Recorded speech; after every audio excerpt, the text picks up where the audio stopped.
On loue un tiers-lieu chaque semaine où on se retrouve. Donc en fait, ça donne de la valeur à cette journée où on se retrouve. Comme ça, on se voit en face à face. Ça permet aussi de voir un petit peu plus facilement les signaux faibles. Skill Me Up. Bienvenue sur Skill Me Up, le podcast qui développe tes compétences et celles de tes équipes. Chaque semaine, avec mes invités, on décode les éléments clés d'une stratégie de formation pertinente et petit à petit, on t'aide à construire la tienne. Je suis Delphine Moncorgé et je t'invite à me suivre dans ce nouvel épisode. Bonne écoute!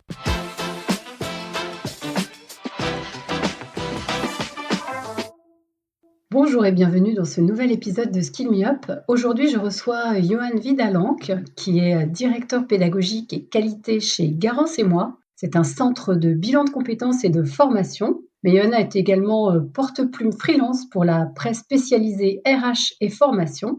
Bonjour Johan. Bonjour Delphine. Alors, je suis ravie de t'accueillir aujourd'hui sur Skill Me Up parce que tu vas nous parler de cette façon de manager une entreprise un peu atypique. J'ai trouvé que c'était très intéressant de nous la faire partager parce que, si j'ai bien compris, vous êtes une petite entreprise, mais vous êtes aussi une plus grande entreprise. On va en parler en mode entreprise étendue. Mais avant de commencer, est-ce que tu pourrais te présenter en 3 points, 3 dates ou 3 chiffres clés ? Alors, le premier chiffre, ça pourrait être 15, parce que ça fait 15 années que je travaille dans le domaine de la formation professionnelle à travers plusieurs postes. Donc, j'ai commencé initialement dans les ressources humaines. J'ai travaillé ensuite au sein d'organismes financeurs qu'on appelait à l'époque les OPCA, OPCO aujourd'hui. Et depuis 5 années, je travaille au sein d'organismes de formation sur des sujets de qualité de certification professionnelle. Le deuxième chiffre que je peux vous donner, c'est le chiffre de 14 000, puisque je travaille pour une entreprise qui s'appelle Garance et moi, qui a aujourd'hui formé et accompagné plus de 14 000 femmes. Et donc le troisième chiffre, c'est 10%, puisqu'aujourd'hui on est un type d'entreprise où on a 10% de personnes qui travaillent pour l'entreprise qui sont salariées. Le reste sont sur des fonctions externalisées. Et donc c'est une des particularités, pas la seule, mais de notre entreprise. Et je vais vous expliquer aussi comment ça peut effectivement bien fonctionner dans ce cadre-là. Merci.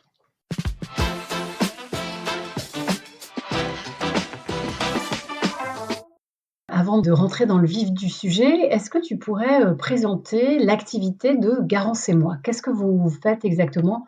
Oui, alors effectivement, ça peut être bien de préciser ça. Donc, comme tu l'as mentionné, Delphine, on a 2 activités aujourd'hui. La principale qui va être le bilan de compétences. Aujourd'hui, on accompagne 1 millier de femmes à travers le bilan de compétences chaque année. Alors, je dis femmes, principalement, on va avoir 97-98% de femmes, puisque c'est l'objet aussi social du centre de bilan de compétences. Et on a également une partie organisme de formation. Alors, on a notamment notre formation qui s'appelle « Accompagner les transitions professionnelles » où là, on va avoir vocation à former les futurs consultantes en bilan de compétences, les futurs conseillères en évolution professionnelle, les professionnels qui vont faire de la VAE, par exemple. Voilà, donc tous ceux qui vont faire de la transition professionnelle. Et au-delà de ça, on a d'autres formations un peu plus minoritaires qui sont de l'ordre de la création d'entreprise ou des formations Calliope. Pourquoi ? Parce qu'on se rend compte que les personnes qui viennent faire du bilan de compétences ou des formations chez nous, un certain nombre d'entre elles, ensuite, créent leur activité professionnelle, donc ont besoin de faire de la création d'entreprise, et vont ensuite travailler, pour certaines, dans la formation professionnelle. Et donc là, le fait d'avoir Calliope peut également être intéressant. Donc c'est ce qu'on fait principalement chez nous aujourd'hui, avec le développement très récent aussi d'une activité tournée vers les entreprises. Ça va être par exemple du coaching pour les seniors et pour les personnes en situation de maladie, qui sont quand même des enjeux forts pour les entreprises. Et on a également une activité d'externalisation, par exemple des entretiens professionnels. Voilà. En préparant cet épisode, tu me disais que vous êtes 10 salariés permanents, on va dire, fixes. Mais en fait, vous fonctionnez en mode d'entreprise étendue puisque vous collaborez avec 100 personnes en externe. Et moi, ma question, c'est comment tu fais pour créer un sentiment d'appartenance ? Comment tu fais pour créer un collectif et le fédérer, en fait ? Alors, c'est pas une mince affaire, hein. C'est pas une mince affaire. Il faut préciser quelles sont les fonctions externalisées dans notre entreprise. Alors, de manière assez classique pour les autres des organismes de formation, on a les consultantes, des formatrices qui sont externes, qui sont soit en micro-entreprise, soit indépendantes, et donc elles on fait appel. Donc ça constitue le gros personnes qu'on sollicite. Et au-delà de ça, on va avoir typiquement des fonctions transverses comme les RH, la direction financière qui va être externalisée. La raison est simple, on n'a pas besoin d'un DRH à temps plein quand on est aussi peu de salariés. Donc ça, c'est quand même une particularité. Et on peut avoir d'autres fonctions type commercial, type marketing, par exemple la présence sur les réseaux sociaux qui va être externalisée. Donc tout ça un peu mis bout à bout, voilà, on arrive avec une petite base de salariés, beaucoup de personnes qui gravitent autour de l'entreprise et qui contribuent au succès de l'entreprise.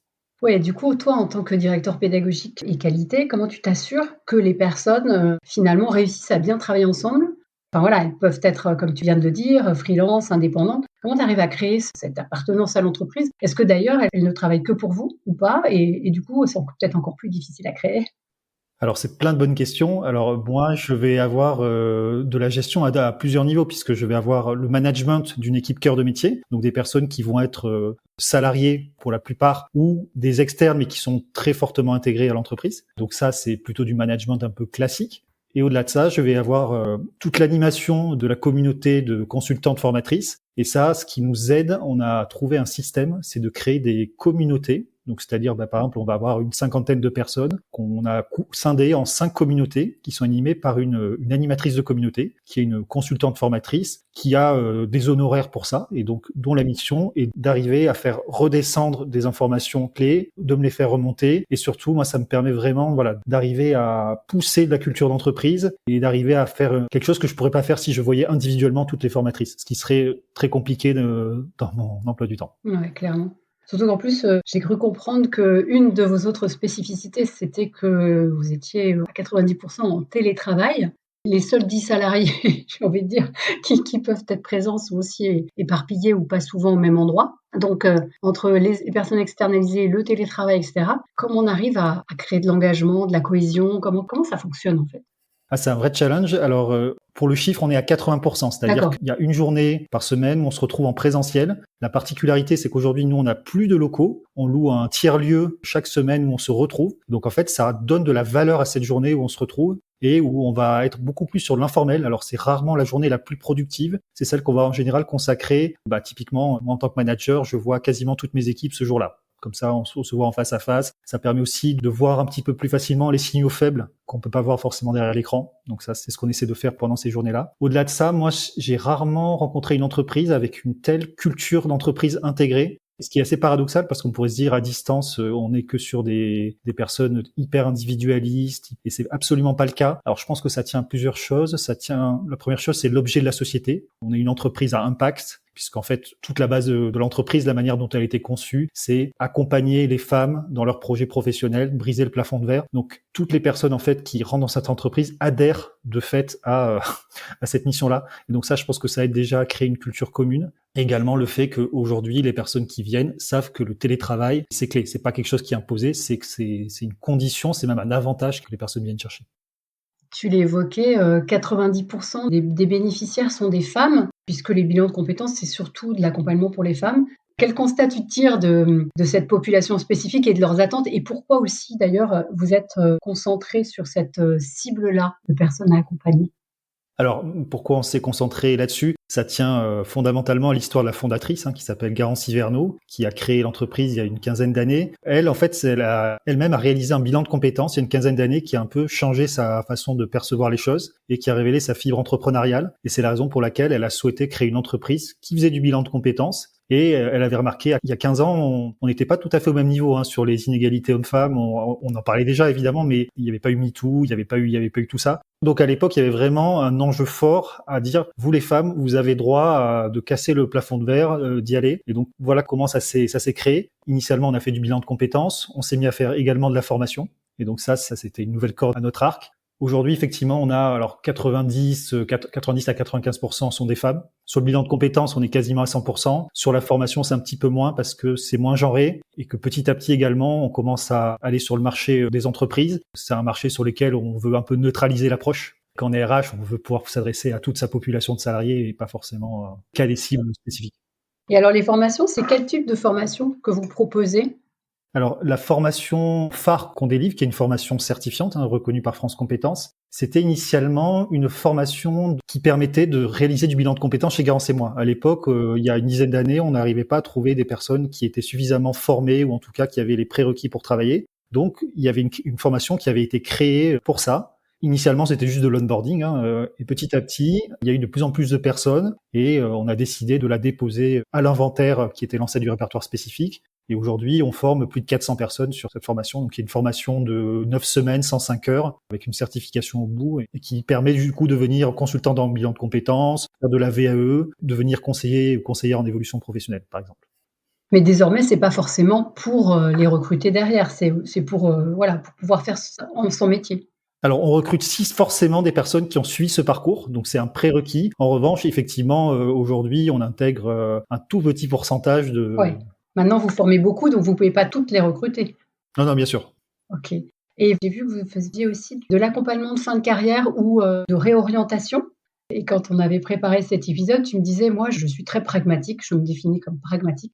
Je ne vends pas du rêve». Alors du coup, comment tu fais pour, lors de ces accompagnements de fin de carrière, toi, en tant que directeur pédagogique dans la conception et quand tu accompagnes les personnes qui animent ces accompagnements, comment tu fais pour, sans vendre du rêve, apporter de l'espoir, mais en restant pragmatique?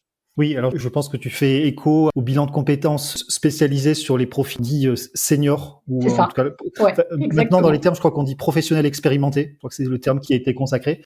Professionnel expérimenté, tout à fait. En tout cas, on a décidé de former et d'avoir des consultantes qui sont vraiment spécialisées sur ces profils, donc des personnes pour qui il va rester peut-être 10 à 15 ans de carrière, mais pour qui c'est important de faire un choix qui va de la reconversion, ou en tout cas se repositionner dans son métier. Et donc ça, c'est vraiment quelque chose qui a de la valeur. C'est quelque chose qu'on propose à la fois aux entreprises sous format de coaching, mais également pour du bilan de compétences. Et effectivement, alors, pour ces profils-là, mais également pour n'importe quel profil en bilan de compétences, on n'a pas une approche de on vend du rêve. Parce que on en parlait, la cadre commerciale qui devient éleveuse de chèvres, dans les faits, ça n'existe pas, ou ça existe, c'est un pouillème. Et souvent, ce qui se passe, c'est que il y a des personnes qui ne changent pas de voie. Ça ne veut pas dire que le bilan de compétences n'est pas réussi. Par contre, elles se sont peut-être repositionnées dans leur métier. Certaines personnes, elles vont continuer à faire le même métier, mais sous un autre statut. Voilà, elles vont devenir indépendantes, et c'est peut-être cette liberté retrouvée qui va leur permettre d'être épanouies. D'autres vont se reconvertir, mais sur un métier connexe, donc pas non plus un grand écart. Et souvent, les choses n'aboutissent pas forcément juste après le bilan. Il peut y avoir un délai de 6 mois, 12 mois, même 18 mois avant que le changement se fasse. En fait, tout dépend dans quel état on arrive pour le bilan de compétences. Si on a déjà fait un bout de chemin et que le bilan de compétences ne vient que valider, peut-être que ça va être plus rapide que si on est un peu dans le brouillard. Le bilan ne fait qu'enlever le brouillard, mais après, il reste tout le reste du chemin à faire. Et peut-être même parfois, est-ce que ça conforte des personnes qui pourraient se dire j'arrive à un certain moment, peut-être que je dois me réorienter, et finalement le bilan leur fait dire non, mais là t'es bien, t'es compétent là-dedans, ça te plaît, donc pourquoi vouloir changer? Est-ce qu'on arrive à ça des fois? Ah oui, tout à fait. Ouais. Tout à fait, en se disant dans le bilan de compétences, en fait, il y a une phase qui est très importante. Souvent, on résume le bilan de compétences, on fait des tests de personnalité. En fait, le bilan de compétences, c'est un petit bout de ça, et le reste, c'est énormément d'autres choses. Et notamment, la phase, pour moi, la plus importante du bilan de compétences, c'est la phase exploratoire. C'est la phase où on va avoir identifié peut-être 2-3 pistes professionnelles. Et là, on va se confronter au marché. On va aller interviewer des professionnels. On va aller regarder un petit peu les salaires, quel statut on peut avoir derrière ça. Est-ce qu'il y a une grosse concurrence? Est-ce qu'on peut en vivre à temps plein? Enfin, voilà, plein de choses de cet ordre-là. Et c'est ça qui fait qu'ensuite, on va un peu analyser entre ça et sa carrière actuelle en se disant, est-ce que je suis prêt peut-être à voir mon train de vie baisser de 50%? Et souvent, la réponse est peut-être pas. Peut-être pas, ouais. Voilà. Et alors du coup, en tant que directeur pédagogique et qualité, j'imagine que tu as une partie de ton activité qui est d'homogénéiser les pratiques, à la fois dans la façon de faire, mais aussi pour arriver à une certaine norme ou un process, quelque chose qui a été mis en place. Bon, c'est pas facile, j'ai eu à faire ça moi aussi. À ton avis, quels sont les outils ou méthodes qui te paraissent indispensables pour bien réussir? J'ai pas forcément une réponse type là-dessus, puisque je me suis spécialisé dans la qualité depuis quand même quelques années. Donc, j'ai travaillé au sein de plusieurs organismes de formation.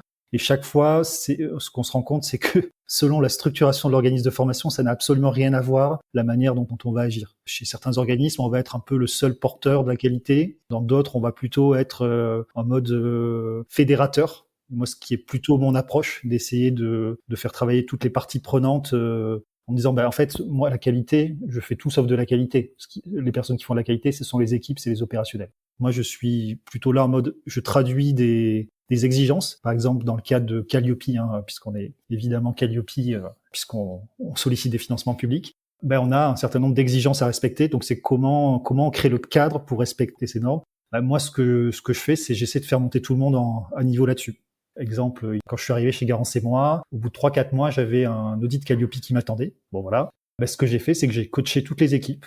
Donc j'ai cartographié toutes les missions de chacune en essayant de dire là les exigences ça va être plutôt pour toi qui es coordinatrice pédagogique. L'autre c'est plutôt toi puisque t'es commercial donc c'est toi qui donnes les informations aux clientes. L'autre c'était plutôt pour l'assistant de formation. Enfin voilà. Donc j'essaie vraiment d'identifier qui faisait quoi et ensuite un mode un peu coaching pour l'audit. Et puis lors de l'audit, ce que j'ai fait, c'est j'étais là en permanence, mais c'est les équipes opérationnelles qui ont répondu aux questions. C'est elles qui naviguent dans les outils au quotidien et beaucoup mieux que moi. Donc D'accord. Et en termes de process de conception, d'ingénierie de formation, est-ce que tu as des recommandations particulières ou est-ce qu'il y a une certaine liberté d'autonomie? Comment ça se passe? Moi, tout mon enjeu, ça a été à répliquer des choses qu'on faisait déjà, à documenter beaucoup de process qui étaient. Alors, il y a beaucoup de choses qui étaient faites jusqu'à présent, mais qui avaient peut-être pas été forcément documentées. Donc là, on est plutôt en mode. T'as formalisé en fait. Ouais, alors c'est pas qu'on industrialise, mais en tout cas, on essaie de faire en sorte que si un autre cas revient, on fasse à peu près de la même chose et que globalement, il y ait une homogénéité dans la façon de faire. Et alors avec cette vision assez large que tu as du développement des compétences, côté financeur, côté concepteur, côté pilotage de personnes qui animent, est-ce qu'avec cette vision-là, tu peux nous dire quels sont pour toi les enjeux les plus importants qui seraient peut-être un peu sous-estimés aujourd'hui par les acteurs et qui vont devenir, à ton avis, indispensables à creuser pour l'avenir, enfin incontournables, on va dire, en mode prospective? Ouais, alors c'est pas évident parce qu'en plus ça dépend d'un secteur à un autre, mais moi ce qui me vient à l'esprit par rapport à ça, c'est la vitesse d'obsolescence et de renouvellement des compétences aujourd'hui. C'est un rythme que les organismes de formation, les certificateurs n'arrivent quasiment plus à suivre. Alors, les compétences, elles s'arrêtent pas, elles se détruisent pas d'un coup, mais elles sont très impactées quasiment d'une année sur l'autre aujourd'hui. Voilà, aujourd'hui, c'est très très compliqué d'arriver à suivre, d'être dans la top tendance et d'avoir toute l'expertise qu'il faut. Donc ça nécessite un travail de veille permanent. Donc c'est vraiment pas sous-estimer à quel point on peut décrocher en compétences par rapport à ses concurrents. Ça, je pense que en tant que RH, responsable formation, on a tous conscience de ça. On est dans des univers plus ou moins concurrentiels, mais la concurrence, elle nous attend pas. Donc Oui, comme tu dis, la veille et le fait de suivre et de ne pas rester dans son petit domaine est clairement impératif, quoi. C'est ça, disons que c'est la veille et l'application de cette veille, parce qu'il ne suffit pas de dire je constate que, c'est être en capacité de réagir et réagir même rapidement. C'est comment on arrive très très rapidement à toute une population de personnes dans une entreprise à remettre à jour les compétences, remettre à niveau là où on nous attend en tant qu'entreprise. Et ça, pour moi, c'est un enjeu qui prenait peut-être 5 ans. Voilà, les évolutions étaient plus longues, donc on avait le temps, on pouvait même se dire on fait 20% d'une population une année, puis après, voilà. Là, aujourd'hui, on est presque obligé, en un temps très limité, d'aller viser toute une population entière. Voilà. Alors, je le disais en te présentant, tu as une double activité. Tu es également rédacteur indépendant ou porte-plume. Dans ces activités, est-ce que l'une nourrit l'autre? Par exemple, ce que tu fais avec Garance et moi nourrit ton activité, tes écrits, ou au contraire, parce qu'on te demande de rédiger quelque chose sur une thématique, ça te donne des idées pour ton job de directeur pédagogique? Comment tu gères ça? Oui, alors évidemment, il y a des liens très très forts entre les deux activités parce que déjà c'est deux activités qui tournent autour de la formation professionnelle, donc c'est pas deux choses vraiment très décalées. Alors quand je parle de porte-plume, je mets deux choses là-dedans. Je suis porte-plume et rédacteur, donc c'est-à-dire je vais écrire des articles pour de la presse spécialisée dans la formation et je vais également écrire des posts LinkedIn principalement pour des acteurs de la formation. Effectivement, il me faut un certain stock d'idées là-dessus. Donc souvent, c'est soit des idées qui vont m'être amenées par Garance et moi, par des choses que j'ai vues. Par exemple, on a expérimenté un peu l'intelligence artificielle dans l'accompagnement. Donc forcément, ça m'inspire des articles. Et inversement, je fais de la veille réglementaire, je vais écrire des articles sur un sujet, tout de suite mise en application au sein de mon organisme de formation. Voilà, il y a vraiment énormément de choses qui vont s'alimenter. Donc c'est tout l'intérêt de cette double pratique. Voilà. D'accord. Et on t'impose des fois des sujets sur lesquels tu n'as pas forcément réfléchi et à ce moment-là, c'est l'occasion de réfléchir ou est-ce que c'est toi qui proposes? Alors, il y a un peu des deux. Alors, on va dire majoritairement, c'est plutôt moi qui amène des sujets, qui est force de proposition, qui essaie d'avoir des angles un peu innovants, dans le sens où quasiment tous les sujets aujourd'hui ont été traités sur la formation. Des fois, ce qui change, c'est un peu un regard nouveau, un regard neuf, et qui met du lien, peut-être deux, trois choses que personne n'avait forcément vues. Donc moi, j'essaie justement de faire un pas de côté quand je peux le faire. Donc ça, c'est ce que je fais sur des sujets un peu récurrents. Et puis des fois, mes clients vont me pousser une idée d'article à faire parce que ça répond, eux, à leur agenda. Donc j'essaie de m'y plier. Et des fois, effectivement, c'est des choses sur lesquelles je vais creuser un petit peu, découvrir des choses. Et donc ça, c'est bien parce que ça m'aide aussi à faire ma veille, propre veille en même temps. Oui, tu es amené peut-être parfois à interviewer des gens ou te renseigner à côté. Exactement. Ben là, récemment, j'ai fait 2 articles interviews sur des organismes de formation qui avaient dit non à Calliope. Et puis j'ai fait l'article retour des organismes qui avaient dit oui à Calliope. Donc ça m'a amené à interroger une demi-douzaine d'acteurs de l'écosystème, vraiment pour avoir des points de vue variés et d'affiner mon regard sur Calliope, la certification. Et j'aime aussi également faire par exemple des articles qui sont plus en mode fiction. Ça aide des fois aussi à mieux se représenter les choses plutôt que quelque chose de purement informatif, très linéaire. Et j'essaie d'avoir toujours des angles un petit peu différents de ce qu'on peut voir sur des articles, par exemple, qui sont très SEO, très juste informatifs, mais où on voit pas vraiment de plume. Par exemple, est-ce que tu pourrais faire un article sur à quoi ressemblera la formation professionnelle dans 10 ans, avec les évolutions majeures, là en ce moment avec l'IA qui s'infiltre dans tous les domaines, on peut l'imaginer, mais il peut y avoir d'autres choses. Ça pourrait être quoi ton article? Il commencerait comment? Il pourrait y avoir par exemple le fait que j'aille voir, je sais pas, une voyante, une voyante de la formation qui me projetterait 10 ans plus tard et peut-être avec des nouvelles, c'est-à-dire qu'on attend dans 10 ans tout avec de l'IA et peut-être qu'au contraire, le pas de côté serait de dire on serait revenu à une forme de sobriété dans la formation, quelque chose justement de low-tech, quelque chose comme ça. Ouais, une prise de conscience peut-être de l'impact de l'IA sur le réchauffement climatique, l'atteinte des métaux rares, le fait que finalement c'est pas si bon que ça. Et du coup, on se dit oh là là, mais revenons à des choses plus simples et plus économes au niveau tech. T'as raison. Économe, oui, alors économe environnementalement, mais aussi en ressources. Et à un moment donné, c'est aussi le caractère surdimensionné des choses. Est-ce qu'on a besoin d'une Ferrari quand notre besoin il est sur une Twingo? Pas sûr. Ouais, c'est ça, ouais. Après, il y a toujours le syndrome de l'objet brillant. Si un tel organisme, comme tu parlais de concurrence tout à l'heure, tel organisme utilise l'IA et le met en avant, nous, il faut absolument qu'on ait l'IA pour pouvoir être au niveau, c'est notre concurrent principal, tu comprends, etc. Donc, je pense qu'il y a aussi une certaine émulation. C'est ça. Ce qui veut pas dire qu'à titre personnel professionnel, je rejette l'IA. Hein. Moi-même, Oui, non, bien sûr. je l'utilise, mais j'essaie d'en avoir une utilisation ciblée qui soit vraiment juste liée à l'enjeu. Et si l'enjeu ne le nécessite pas, je l'utilise pas. Voilà, tout simplement. Alors maintenant, nous allons passer aux questions signature du podcast.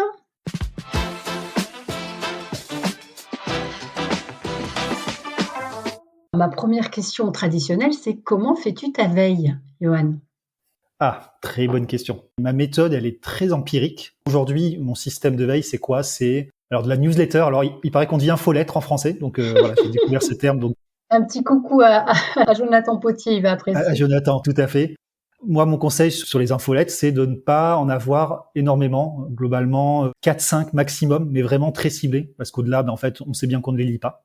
Ensuite, ma veille, elle passe par des sources primaires. Alors, par sources primaires, j'entends la sortie des décrets, le site du Sénat, les sites gouvernementaux, là où il y a vraiment les choses sont officialisées. Donc ça, c'est quelque chose d'important. Et ensuite, des sources secondaires, mais vraiment top qualité. C'est-à-dire, par exemple, j'ai une dizaine de personnes ressources que je suis sur LinkedIn. Et je sais que quand ces personnes-là vont publier des choses, c'est des choses auxquelles je vais accorder un gros niveau de confiance. Et donc ça va me permettre aussi de faire ma veille principalement. Quelle est la formation qui a eu le plus d'impact sur toi et pourquoi?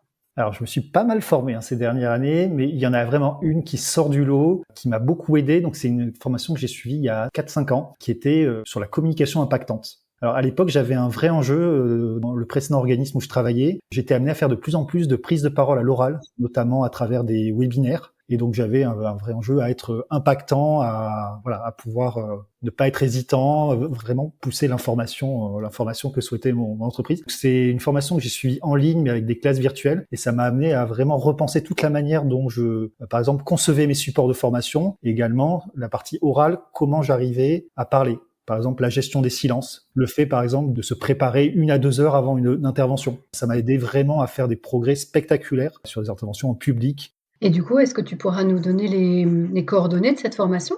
Oui, la formation, c'était une formation que faisait mon ancien organisme de formation qui s'appelle YouKnow. C'était une formation qui, moi, à titre personnel, en tout cas, m'a beaucoup apporté. Et pourquoi elle m'a beaucoup apporté? Je pense que c'est parce que elle répondait vraiment à un enjeu clé que j'ai pu pratiquer énormément juste après. Dans les semaines qu'on suivit, j'ai eu beaucoup d'événements à l'oral. Donc évidemment, à chaque fois, je prenais des feedbacks, j'essayais d'améliorer des choses, je préparais encore mieux les supports et en un laps de temps de 3-4 mois, j'ai fait des progrès qui ont été assez spectaculaires. Mais souvent, c'est ça qu'on voit, c'est que les progrès, on les fait pas juste après la formation, on les fait en tout cas dans les semaines, mois qui suivent, parce qu'il y a une mise en application. Moi, c'est un peu ce que j'en ai retenu vraiment. C'est ce qu'on recommande. La mise en pratique à l'issue de la formation permet un ancrage et puis on pratique pour de vrai, donc on progresse. Et si en plus on a des feedbacks tout de suite après, donc on en tient compte et on s'améliore. Et en fin de compte, après, ça devient un automatisme, une habitude et on a intégré tout ce qu'on a appris, quoi.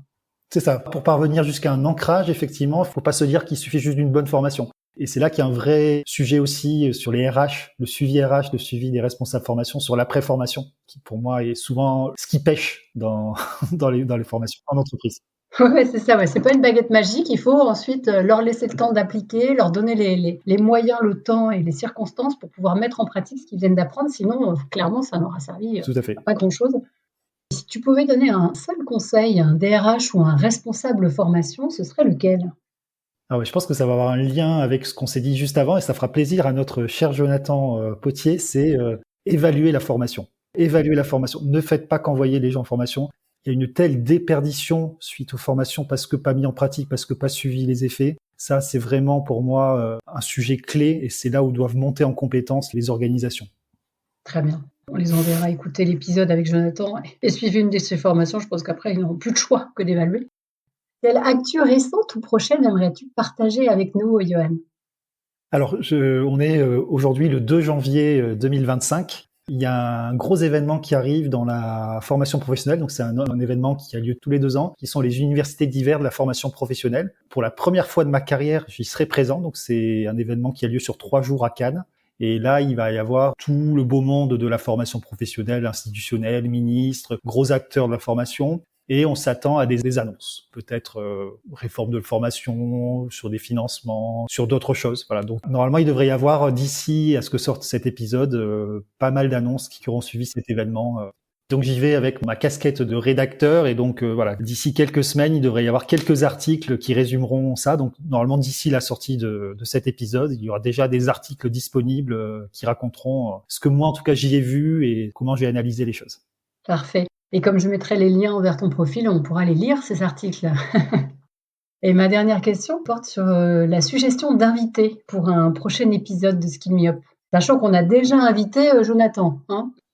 Et oui, c'est pas du tout évident, parce que j'ai évidemment énormément de personnes à recommander. Mais j'ai pensé à quelqu'un de mon réseau avec qui on a pas mal échangé, qui a l'avantage d'être ingénieur pédagogique au sein d'une entreprise, c'est-à-dire qui gère la formation dans une entreprise de logiciels, mais qui crée également toutes les formations. Donc, c'est-à-dire, c'est un mini-organisme interne là-dessus. Et je trouve que c'est intéressant. Donc, elle s'appelle Anaïs Desmaris.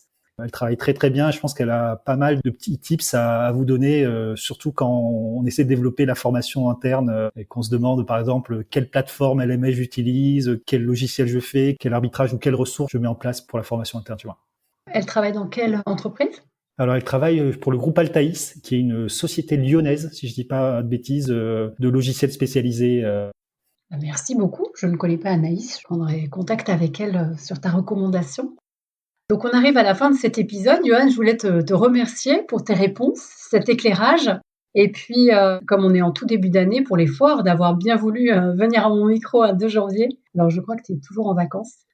Merci beaucoup Delphine. Je pense que effectivement pour le 2e jour de 2025, voilà, on a répondu à pas mal de choses. Il y a effectivement, ça révolutionne peut-être pas tout, mais ça donne peut-être également des pistes de progrès, des choses à aller gratter un petit peu. Donc j'espère qu'en tout cas ça aura ouvert un petit peu les esprits ou en tout cas commencé un questionnement. Et puis je serais ravi d'échanger avec certains d'entre vous si vous souhaitez après. Impeccable. Et nous, on attend tes articles alors quand tu seras revenu de l'UHFP. Merci beaucoup, Johan. Et à bientôt et très belle année alors du coup. Merci beaucoup Delphine, très bonne année. Au revoir. Au revoir. J'espère que cet épisode t'a inspiré. S'il t'a plu, pense à ajouter plein d'étoiles sur ta plateforme d'écoute. Et si tu veux booster ta stratégie de formation, contacte-moi sur LinkedIn. Rendez-vous la semaine prochaine avec un nouvel invité. D'ici là, abonne-toi, belle journée et à très vite.